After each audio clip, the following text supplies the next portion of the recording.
आज practice paper सामाजिक विज्ञान के लिए एक वीडियो बना रहे हैं जो इम्पोर्टेंट है। प्री बोर्ड में भी इसमें से क्वेश्चन आ सकते हैं। देखिए कैसे शुरू करेंगे। ये पेपर की इंस्ट्रक्शन दी होती है, अभी कैसे हमने लिख पढ़ना है पेपर को।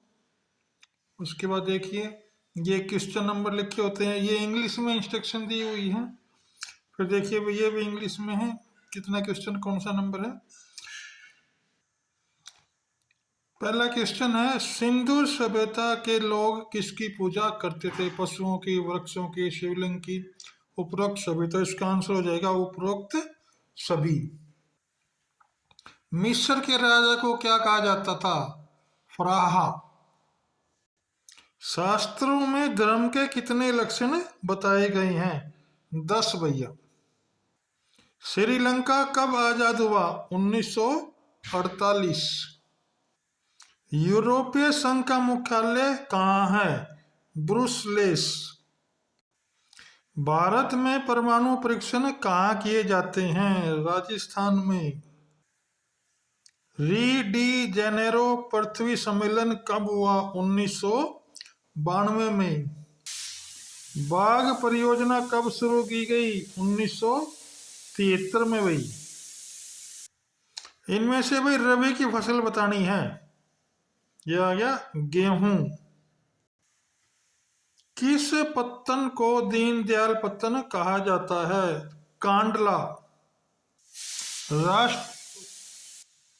राष्ट्र सिद्धांत किसने दिया? जिन्ना ने। क्रांतिकारियों की गीता किसे कहा जाता है? कौमुदी को। विश्व उपभोक्ता दिवस कब मनाया जाता है? 15 मार्च को। तृतीयक क्षेत्र किस अन्य नाम से जाना जाता है? सेवा क्षेत्र। ऋण के औपचारिक स्रोतों की कार्यप्रणाली पर नजर रखता है भारतीय रिजर्व बैंक। प्रति व्यक्ति आय की गणना सभी देशों के लिए की जाती है वही डॉलर में। वर्तमान में कितनी राष्ट्रीय पार्टियां हैं? 6।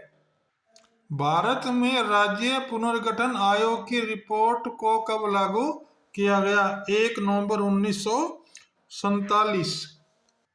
भारतीय जनता पार्टी का गठन कब हुआ? 1980 में। कौन सा देश साथ लेकर चलने का उदाहरण है? भारत। प्रश्न है, सरस्वती सिंधु सभ्यता के किन नगरों में किलेबंदी के साक्ष्य मिलते हैं? लोथल, कालीबंगा, बनावली। सभी सड़कें रोम को जाती हैं, इस कथन का क्या अर्थ है? रोम में सड़कों का जाल बिछा है। रोम की सड़कें रोम को अन्य देशों और शहरों से जोड़ती हैं। इसका आंसर हो जाएगा जलोढ़ मृदा की 2 विशेषताएं बताऊं। अधिक उपजाऊ होती है। नंबर 2, पोषक तत्वों की अधिकता होती है।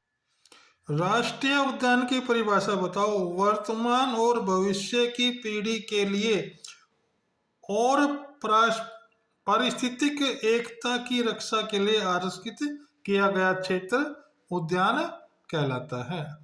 विकेंद्रीकरण का क्या अर्थ है? सत्ता की शक्तियों का विभिन्न स्तर पर विभाजन करना।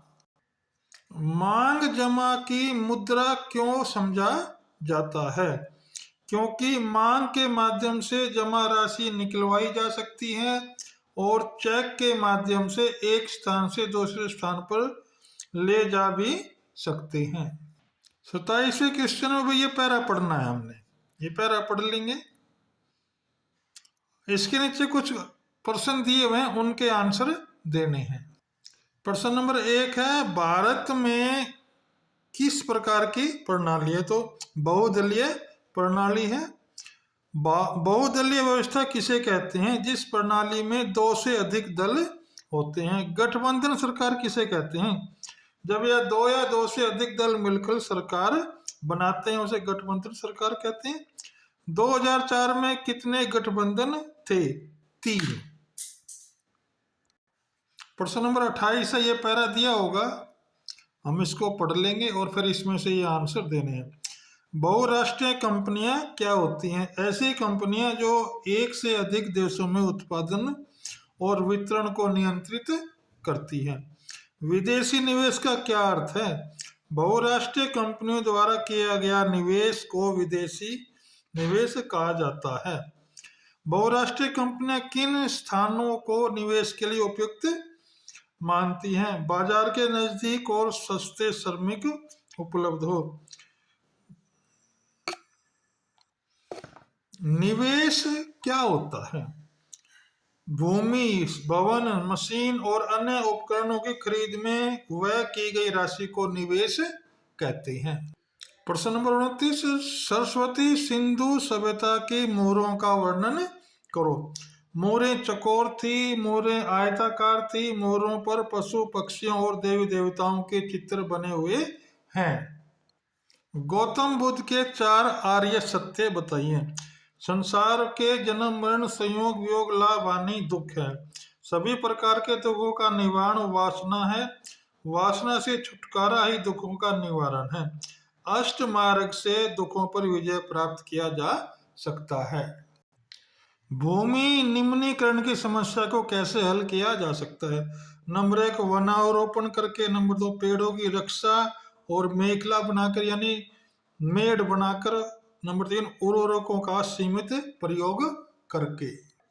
राजस्थान में आर्द्र शुष्क क्षेत्रों में जल संग्रहण किस प्रकार किया जाता है? नंबर 1, पानी के घरों में टैंक का प्रयोग करके। नंबर 2, छत डलवा होती है जो पाइप के माध्यम से टैंक में पानी भर लेते हैं। नंबर 3, वर्षा का पहला जल संग्रहित नहीं किया जाता। भारत में स्थानीय स्तर की सरकारों का महत्व बताएं। लोकतंत्र को मजबूत बनाने में केंद्र पर अधिक दबाव नहीं रहता, जन भागीदारी बढ़ती है, राजनीतिक जागरूकता बढ़ती है। सिंधु सभ्यता की विश्व को क्या देन है? नंबर 1, नगर निर्माण की योजना बनाना, सुरक्षा, स्वच्छता के क्षेत्र में योगदान, बैलगाड़ी और नाव निर्माण, कांस्य धातु का निर्माण करना। भारत में पाई जाने वाली काली मृदा का वर्णन करो। यह महाराष्ट्र और गुजरात में पाई जाती है। यह कपास के लिए अधिक उपयोगी होती है। कार्बन की अधिकता होती है। कम सिंचाई की आवश्यकता होती है। भारतीय संविधान की भाषा नीति की प्रमुख विशेषताएं बताइए। संविधान के भाग 8 में 22 भाषाएं हैं। हिंदी राजभाषा है जिसको 14 नवंबर 1949 को अपनाया गया था। भारत में 40% लोग हिंदी बोलते हैं। तमिलनाडु में डीएम के द्वारा विरोध किया गया था। मानव विकास सूचकांक क्या है? इसके घटकों का वर्णन कीजिए। HDI जीवन सूचकांक की गुणवत्ता को मानव विकास सूचकांक कहते हैं। नंबर 1, दीर्घायु, शिक्षा का स्तर और प्रति व्यक्ति आय इसमें मुख्य भाग होते हैं।